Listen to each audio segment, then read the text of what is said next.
Hello everyone, I am Dr. Anupam here and today we will discuss about pressure control ventilation, especially how it is helping an ARDS patient. Let us go straight into it.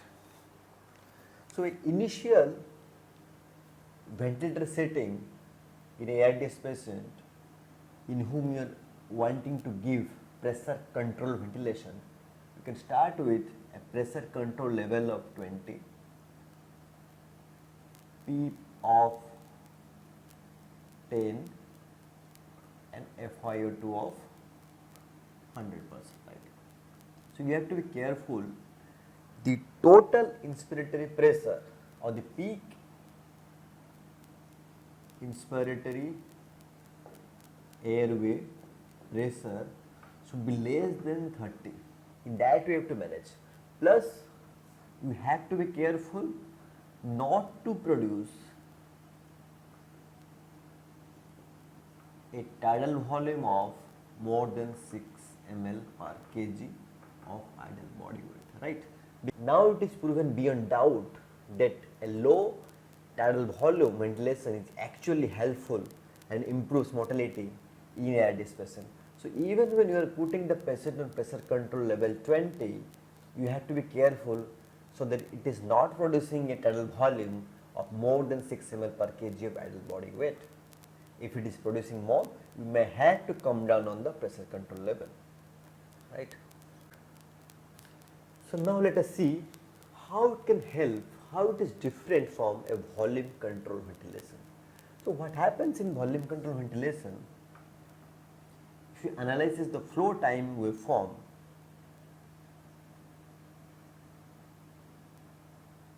what happens in volume control? It is basically a square waveform flow time curve. Because it is a square waveform, it produces a pressure time waveform or scalar in the form of a slopy wave pattern. It is slopy, right. In contrast, in pressure control ventilation, what happens is flow time. Here, it is a ramp kind of waveform. So there is the peak, it comes down, then acceleration starts. You can see it is not square, it is a ramp. And because it is a ramp, it produces a pressure time waveform which is square or constant waveform. Reaches the peak, stays for some time, then acceleration, right. So what is the benefit of it? You see, in an ARDS patient, what happens is there are some lungs which stay de-recruited, collapsed. So when you give a tidal volume, they are actually getting recruited, right. So when the pressure increases, at this point may you say it starts recruiting itself, right. But then this high pressure remains for a very small amount of time, immediately it goes down. So the recruited lung stays recruited for a very short period of time in VCV.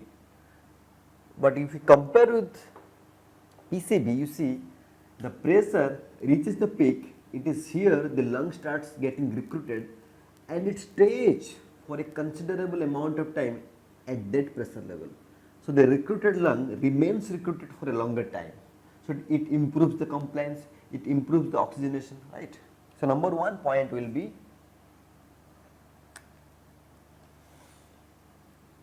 here recruited lung remain recruited for a very short time. At the same time, because of frequent opening and collapse, it can produce atelectroma. And these things are not there in pressure control ventilation. here recruitment time is more,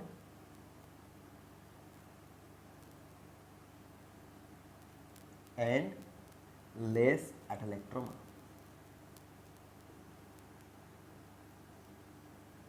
Second thing, because of slopy kind of waveform, you can see the pressure changes, like for example, you say it is 2 here, 3, 4, 5, 6, 7, 8 and 10, then the pressure decreases again to 0.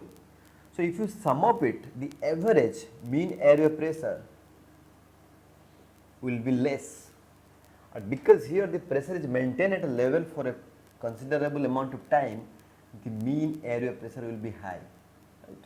So, the mean airway pressure is indirectly, it can increase the oxygenation. So, in volume control ventilation, because of the mean airway pressure is less, so oxygenation is less.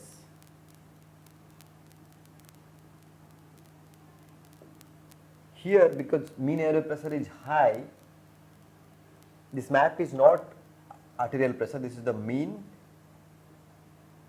airway pressure. Because map is high, so oxygenation better.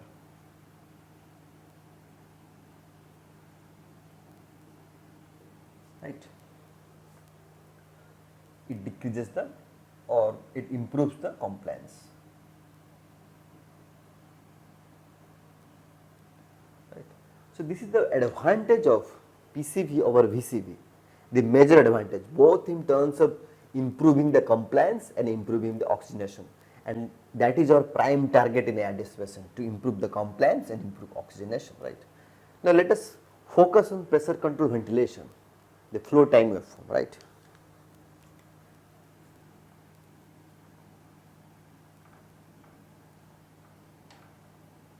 So, here we can have two kind of waveform, right. Number one, number two.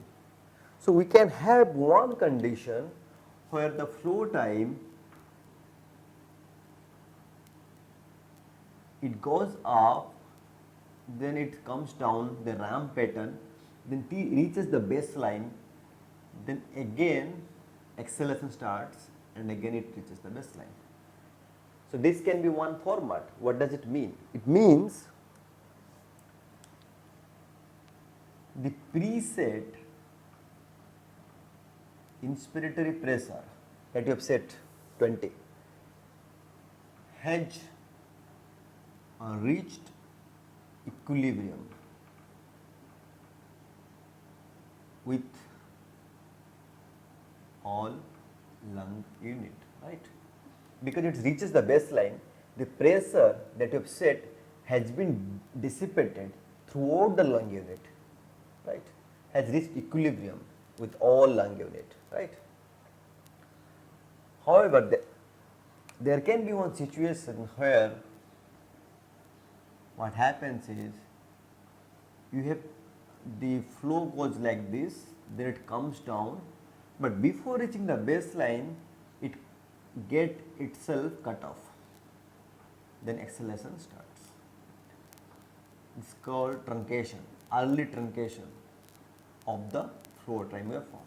What does that mean? That means here the preset pressure that we have set has not reached an equilibrium with all the lung unit. So, there is no equilibrium with lung unit, right, of the preset inspiratory pressure. What does that mean in ARDS patient? Especially in ARDS patient, what happens because of the collapse and consolidation, the lung units in ARDS takes long time to open and fill. That means they have a slow time constant. It takes a long time for the alveoli to fill with air. And if you have set an inspiratory time, this is the inspiratory time, not adequate enough so that the flow reaches the baseline, that means there will be some alveoli which remain unoccupied with the ventilatory air or tidal volume at the end of your flow, right. So, we have to take care of that. How to do that? Adequate inspiratory time.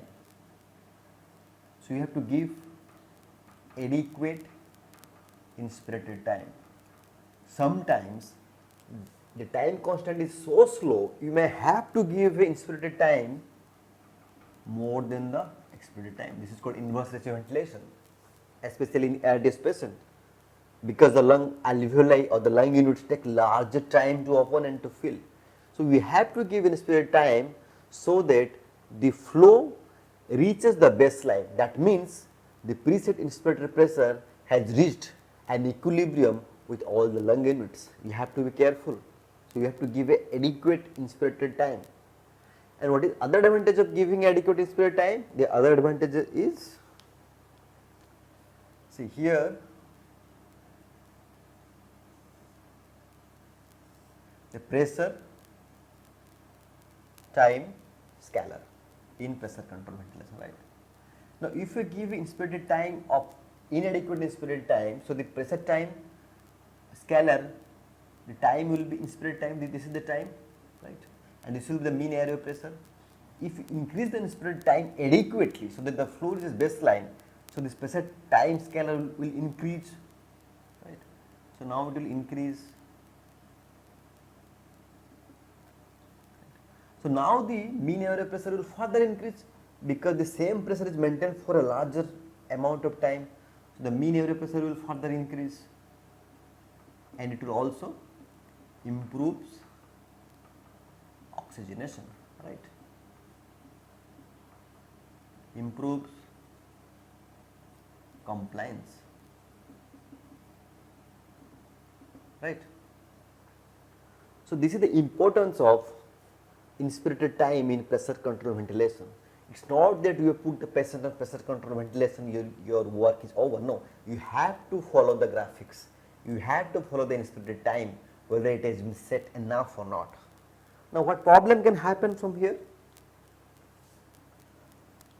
Because in ARDS, the time constant is very slow, sometimes you have to put the IT more than ET, so that the preset pressure reaches in equilibrium with all the lung unit. It can produce a dynamic hyperinflation, because you are compromising on the expiratory time. It can produce dynamic hyperinflation, or it can produce what you call as auto PEEP, because they have a slow time constant while filling up, but at the time of exhalation they empties themselves very quickly. So, the chances of dynamic hyperinflation is very low, but it can happen. So, you have to be careful. Again, you have to look at the flow time waveform. So, how to diagnose dynamic hyperinflation? Because it is very counterproductive, it can cause hemodynamic instability, it can cause villi and everything. So, the same thing, the flow time waveform, you have to see there will be a ramp waveform, then the acceleration, before reaching the baseline it will stop, it will start another inspiration, right. So, this is because of an inadequate expiratory time. The expiration is getting finished before it reaches the baseline, right. So, here what you can do, we have two options, either you decrease the respiratory rate, it will increase the expiratory time, or decrease the inspiratory time, that will increase the expiratory time. So, this thing you have to be careful, you have to be very dynamically looking at the patient's waveform graphics in PCV, right. When the patient is on PCB, what is the plateau pressure? As I have discussed in volume control ventilation, you give a inspiratory pause of 0.5, then there will be inspiratory pause, then the pressure is the plateau pressure. What happens in pressure control ventilation? What is the plateau pressure, right? So, here it is very simple.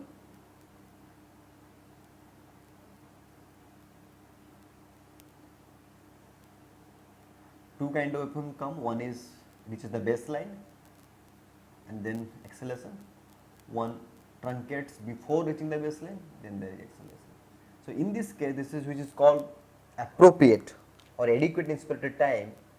If this is the flow time graphics you see in the ventilator, then the preset inspiratory pressure is equal to the plateau pressure. Because it was equalized, it was reached an equilibrium with all the long units. So whatever pressure you have put, that is actually the plateau pressure. In this case we have put 20, so we have a plateau pressure of 20. If the flow time graphics reaches the baseline, if it does not, then there is a resistive component also here.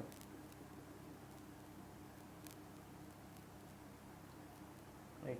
Because the flow has not reached the baseline, so when the breath is cut off, the inspiration is cut off, at that time also there is some inspiration going on, so that is the resistive component is there. So in this case you have to put an inspiratory pause, then you will get the P flat.